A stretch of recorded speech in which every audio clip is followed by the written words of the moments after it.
Hello everyone, we're back for another quick tip on Figma, and today I'm going to show you how to reattach an instance to your component. So as you can see here, I have this component of this card, and here I have the same element, but it's not attached to this component here. If I make a change to this component here, let's say I'll change the color to blue, you'll see that only these components will change because this in fact is an instance, but the others are not because they were detached, as you can see here. So how to fix that?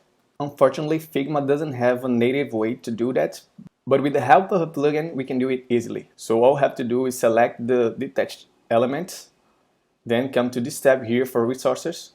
In the plugins tab, right here, Reattach instance, as you can see is already here, but that's the name of the plugin, Reattach instance, and I'll hit run. And now, as you can see, all the detached instances were turned into an instance of my original component. So let me show you that now. If I change the icon color here, for example, as you can see, it changes for all the other instances. And another great thing is that the overrides are kept the same. So as you can see here, the values remain the same. And all the changes, as you can see here, are now applied to all the elements. And that's it for this quick tip. I really hope it helps you in your project. And don't forget to hit the thumbs up button, subscribe to this channel for more quick tips, and I'll see you in the next video. Bye bye.